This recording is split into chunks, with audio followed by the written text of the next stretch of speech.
And now on the line is McKenna, CEO of Dóchas. Welcome to the programme.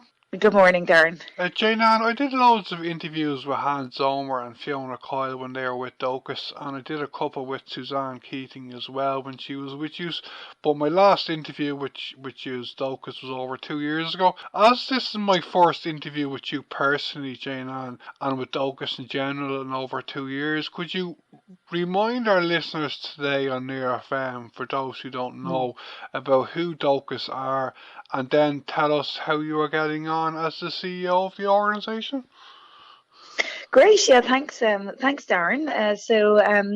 I suppose Dóchas is the Irish network for international NGOs here in Ireland. So we would be made up of kind of 57 organisations that primarily work overseas. So some of you may know some household names such as Trócaire, Concern, Goal, who be our members, but also slightly smaller organisations such as AidLink and such as other brighter communities.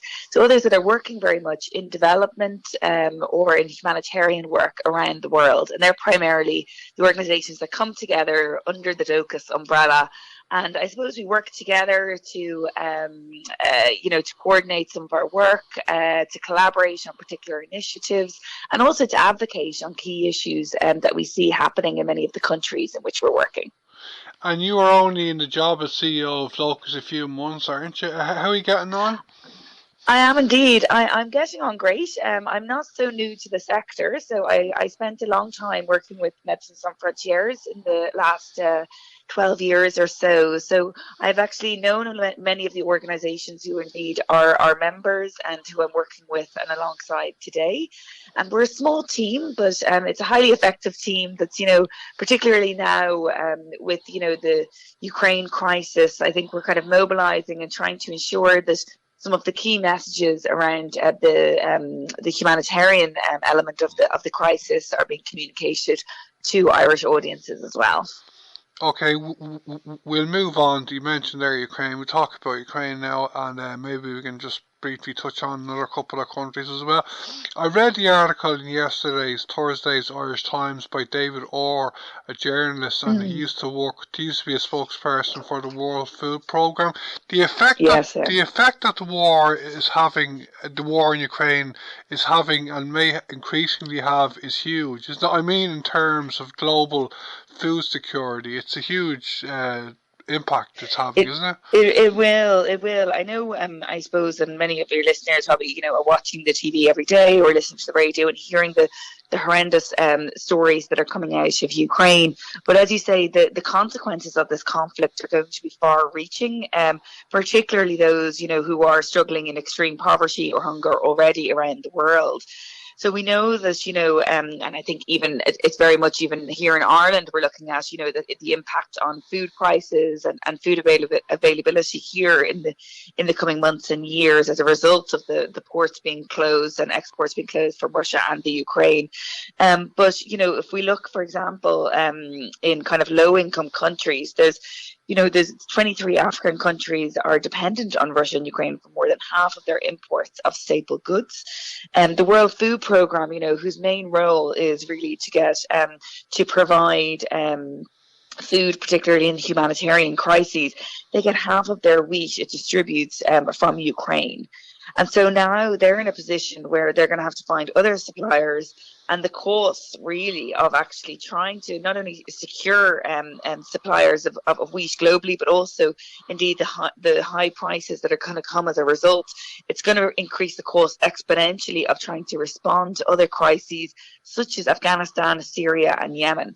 And if you look at the likes of Afghanistan, for example, we know that, as a result of the Taliban takeover last year, there is a huge food crisis affecting that country, and they are very much reliant on food assistance. And, the cost of actually responding to this crisis is going to increase more and more. And it will be more and more difficult to ensure that there is a steady flow of food assistance going to countries like Afghanistan. And I read in that article yesterday by David Orr, I believe he said that the World Food Programme have actually cut back on some of their projects, haven't they? Or have they? Yeah, well, I think they're probably reassessing what is feasible in light of the rising food prices and in light of some of their supplies being cut off. And this is we were in the Oireachtas Foreign Affairs Committee earlier this week, and we raised with a number of both the senators and the TDs present that, the cost of being able to respond to these crises will increase, and it's there's a huge, outpouring of support in the public at the moment, particularly for the crisis in Ukraine. And I think that level of solidarity, is very much welcome, and that level of generosity is very welcome. But we're asking the Irish government as well to ensure that, the knock-on effects of this crisis, particularly in some of these countries where the food security is going to be definitely impacted, and we know that it will be. We know that it's probably only a matter of time where we're going to see quite a large and extensive food crises in many countries across Africa and many already existing humanitarian crises, that we stand committed in solidarity also with those who are affected as a result of the war in Ukraine, and ensure that we actually source and provide that funding as well at that level to ensure that people can get access to food. And you already mentioned a couple of these places, but the situation in some of these crisis countries is very, even before the war in Afghanistan. I'll just name a couple of them. You mentioned Yemen and Afghanistan. There's also DRC, Ethiopia, Syria, Northeast Nigeria, the Sahel, South Sudan, and there's one or two other places as well. Even before the war started, these were facing a huge challenge, weren't they? They were, and I visited many of these countries and seen firsthand some of the kind of the devastating impact that, whether through conflict or indeed climate change, that has had on the livelihoods and the protection of individuals in those countries. And I think, and I'm sure even for many of your listeners, it can seem nearly overwhelming, just the immense kind of humanitarian needs that are resulting as a result of not only the Ukrainian war, but with conflict and with hunger around the world. And I think, it's worth really mentioning that, there is something we can do. We can ensure that, that the Irish government commit to providing support to some of these forgotten crises, or some of these crises that are a little bit out of the spotlight as well, and ensure that that support continues and that we stand in solidarity with those who are being affected by war and by hunger all around the world. Okay, I won't keep you much longer, Jane. You mentioned climate change there. This is something that for a long time I didn't understand, but I think I understand it now. Like when the UN, for example, talks about global climate change increasing by 2 Celsius or whatever, and like I used to wonder why that would 2 Celsius would have such an impact, but I believe that's just an average, isn't it? So like the problem is, in a lot of countries in Africa and other places, like it's not going to increase by 2 Celsius. It's going to be more than that. Is that the case? Is it?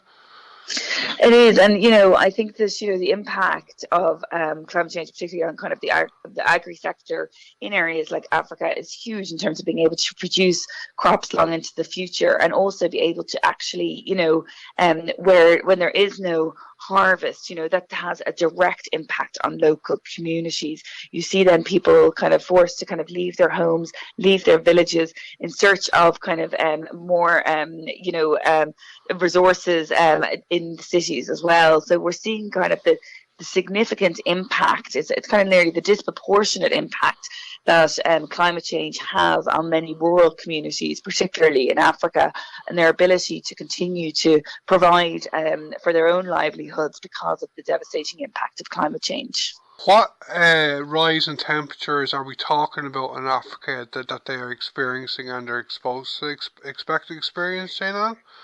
Well, I think it can depend, in different locations and where, but we know, for example, in areas like South Sudan, or indeed in Ethiopia, there has been the kind of impact of drought, and the lack of water and rainfall that actually has a direct impact on, the ability to produce a good yield of crops in a given year.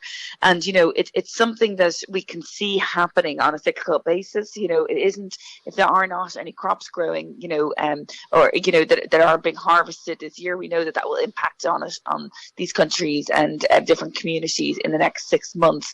So we can anticipate food crises kind of before they can occur. And I think it's really saying we can keep trying to kind of follow the kind of food crisis after food crisis, but the underlying issue with regards to trying to turn that dial with regards to climate change, to ensure that people are not forced to kind of leave their livelihoods behind to go in search of other means to secure food, and deal with some of those underlying issues and underlying causes, is really important. I interviewed Caoimhe de Barra from Trócaire last week in her capacity as spokesperson for the Irish Emergency Alliance. Just to come towards the end of the interview, Jane-Ann, like we talked a lot about the war in Ukraine, but also we touched on some other countries as well. If any of our listeners today in Near FM want to support not just what the war in Ukraine, but also what's going on in other countries, what would you recommend? Well, I'd recommend, as you said, with the Irish Emergency Alliance, they are a group of 7 international NGOs that have come together collectively to fundraise for Ukraine, and you can donate directly to them. And we also have a list on our website, Dóchas.ie, of the other NGOs that are working in Ukraine as well. But if you go to Dóchas.ie, you can see the breadth of really, rich and very effective organisations that are working in humanitarian crises and in development all around the world. And, these are Irish organisations that have different specialities. Some are more focused perhaps on kind of rural agriculture, some are focused on education, some are focused on conflict and hunger. And I think that for any of your listeners that are interested in any of the topics that we've talked about today, they can go into our website and have a look and see what organisations are working where and what type of activities they focus on. And they can choose themselves then to see, where they would like to give their support depending where their interest is.